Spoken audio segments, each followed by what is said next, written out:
তিন রকমের শাক দিয়ে যে এত মজাদার সুস্বাদু শিং মাছের ঝোল রান্না করা যায়, এত মজার হয় কি বলবো। আসসালামু আলাইকুম, সবাই কেমন আছেন? তো কিভাবে রান্না করলাম চলেন দেখে আসি। প্রথমত এখানে দিয়ে দিলাম পেঁয়াজ কুচি, তারপর দিয়ে দিলাম পরিমাণ মতো তেল। পেঁয়াজটা ভাজা হয়ে আসলে এখানে দিয়ে দিচ্ছি আদা রসুনের পেস্ট, দিয়ে খুব ভালোভাবে নাড়াচাড়া করে দিতে হবে যেন কাঁচা গন্ধটা না আসে আদা রসুনের। তারপর দিয়ে দিচ্ছি এখানে পরিমাণ মতো হলুদের গুঁড়ো, মরিচের গুঁড়ো, ধনিয়ার গুঁড়ো, স্বাদ মতো লবণ, সামান্য একটু পানি দিয়ে খুব ভালোভাবে মশলাগুলোকে কষিয়ে নিচ্ছি। দিয়ে দিচ্ছি এখানে কিছুটা কাঁচামরিচ, তারপর আবার নাড়াচাড়া দিয়ে মশলাগুলোকে কষিয়ে নিচ্ছি।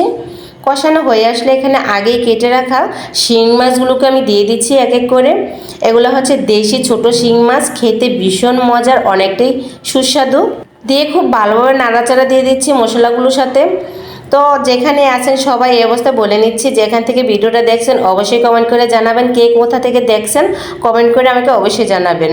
তারপরে এই তো নাড়াচাড়া দিয়ে এটাকে খুব ভালোভাবে কষিয়ে নিচ্ছি, একটু ঢাকা দিয়ে ডেকে দিলাম কষানোর জন্য। নাড়াচাড়া দিয়ে দিচ্ছি যেন নিচে দিয়ে লেগে না যায়। আর এইভাবে রান্না করে খেতে যে এত মজার হয়। তারপরে এখানে দিয়ে দিচ্ছি আগেই ধুয়ে রাখা শাকগুলো। এখানে আমি নিয়েছি, বললাম না, তিন রকমের শাক। এখানে পুঁই শাক ছিল, তারপর জালি কুমড়ো শাক, আর হচ্ছে লাউ শাক। এই তিন রকমের শাক দিয়ে আমি এই শিং মাছটাকে আজকে রান্না করব।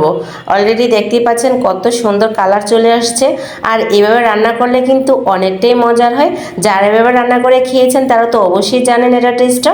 আর যারা এখনো খাননি তারা কিন্তু অবশ্যই একবার হলো ট্রাই করে দেখবেন। অনেক মজার একটা রান্না এটা, যে খাননি তারা তো জানেনই না এত মজার হয়। এটা যেদিন রান্না করবেন ভাত কিন্তু একটু বেশি রান্না করতে হবে, কারণ মাংস বলেন যতই কিছুই বলেন এটার উপরে কিন্তু কোনোটাই যাবে না। এই রান্নাটা অনেকেই পছন্দ করে খেতে, গরম ভাত দিয়ে খেতে কিন্তু অসাধারণ লাগে।